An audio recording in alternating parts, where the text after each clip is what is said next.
Hello guys, welcome back to the channel. In today's video, I'm gonna show you how we can apply same transition to all clips in CapCut mobile application.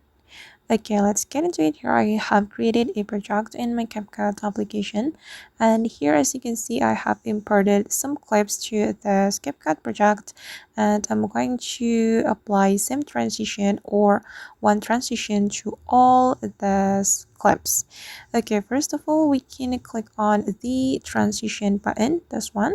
Click on it and you are going to select a transition you would like to apply to all your clips. And for instance, I'm gonna go with this pull-in transition. We can adjust the duration right here.